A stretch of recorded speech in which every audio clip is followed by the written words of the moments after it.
जरा सोचिए, हम साल 1837 में हैं। इलाहाबाद के एक पुराने किले के अंदर हवा में धूल है और चारों तरफ इतिहास की एक गहरी खामोशी। और हमारे सामने एक पत्थर का विशाल स्तंभ खड़ा है जिस पर कुछ लिखा हुआ है।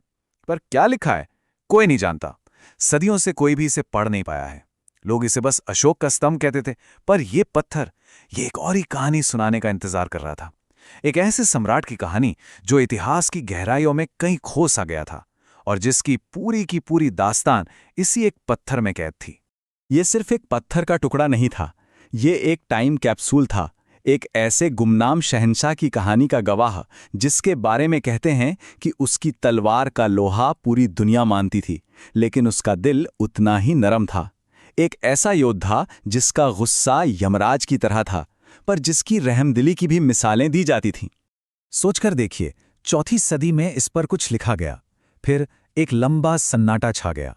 1500 साल गुजर गए, वो भाषा, वो अक्षर सब भुला दिए गए। कहानी पत्थर में कैद होकर एकदम खामोश हो गई।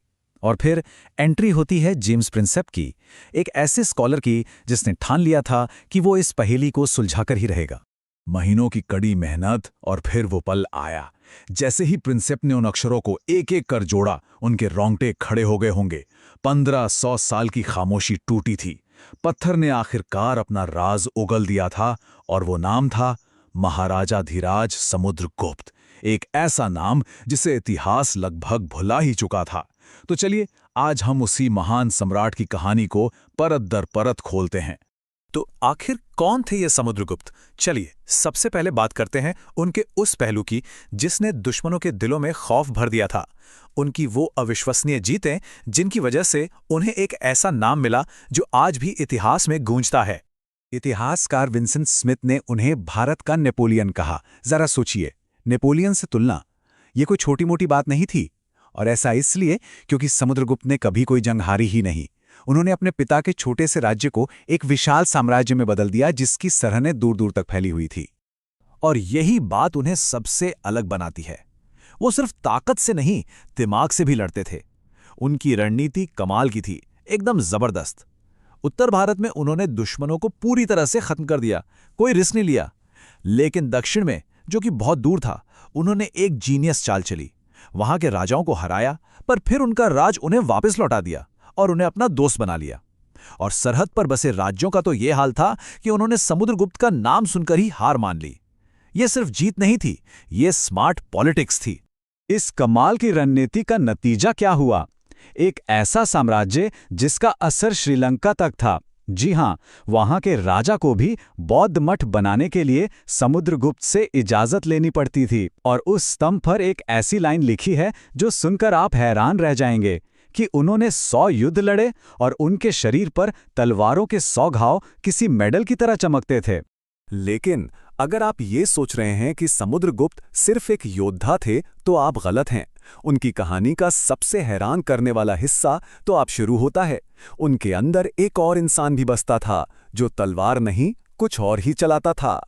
एक तरफ वो थे सर्वराज उच्छेदता, मतलब सभी राजाओं का जड़ से सफाया करने वाला, एक ऐसी उपाधि जो दुश्मनों की नींद उड़ाने के लिए काफी थी। और फिर उसी पत्थर पर एक और उपाधि मिलती है, कविराज, यानी कवियों का राजा। सोचिए, जो हाथ तलवार से राजाओं का सफाया करते थे, वही हाथ कविताएं भी लिखते थे। ये कितना बड़ा विरोधाभास है। तो फिर असली समुद्रगुप्त कौन थे?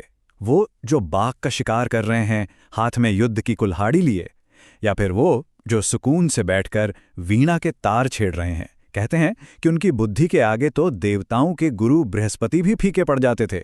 और उनके संगीत में ऐसा जादू था कि दिव्य संगीतकार नारद भी मंत्रमुग्ध हो जाते थे। एक ही इंसान के अंदर एक योद्धा भी और एक कलाकार भी। ये वाकई हैरान करने वाली बात है। लेकिन समुद्रगुप्त की विरासत सिर्फ जंग के मैदानों और कविताओं तक ही सीमित नहीं थी। उन्होंने कुछ ऐसा बनाया जिसने भारत के इतिहास को हमेशा के लिए बदल कर रख दिया। उन्होंने एक स्वर्ण युग की नींव रखी। चलिए देखते हैं कैसे। अब देखिए, इतनी जीतें हासिल करने के बाद उन्हें दुनिया को ये बताना था कि अब असली सम्राट कौन है। इसके लिए उन्होंने किया अश्वमेध यज्ञ। ये कोई आम पूजा नहीं थी, नहीं, ये एक ऐसा शाही अनुष्ठान था जिसे करने की हिम्मत सिर्फ सबसे ताकतवर राजा ही कर सकता था, और सदियों से किसी ने इसे नहीं किया था। इस यज्ञ को पूरा करने का मतलब था पूरे भारत पर उनकी बादशाहत का ऐलान, और इस ऐलान को यादगार बनाने के लिए उन्होंने खास सोने के सिक्के भी जारी करवाए। तो आखिर समुद्रगुप्त ने हमें विरासत में दिया क्या? उन्होंने बिखरे हुए भारत को एक किया, जिससे उस दौर की शुरुआत हुई जिसे हम आज गुप्त स्वर्ण युग के नाम से जानते हैं। उनके चलाए सोने के सिक्के बताते हैं कि देश उस वक्त कितना अमीर था। वो खुद एक कलाकार थे, इसलिए उन्होंने कला को बहुत बढ़ावा दिया, और सबसे बड़ी बात, वो एक कट्टर हिंदू होकर भी दूसरे धर्मों का सम्मान करते थे, जो उनकी दूरदर्शी सोच को दिखाता है। तो सवाल फिर वहीं आके रुक जाता है, कौन थे समुद्रगुप्त? एक बेरहम विजेता या एक महान राष्ट्र निर्माता, या शायद वो इन दोनों का एक जटिल मिश्रण थे? इलाहाबाद का वो स्तंभ आज भी वहीं खड़ा है, अपनी कहानी सुना रहा है। पर उस कहानी का असली मतलब क्या है, ये हमें और आपको मिलकर तय करना है। उनकी विरासत एक पहेली की तरह है, जिसे सुलझाना आज भी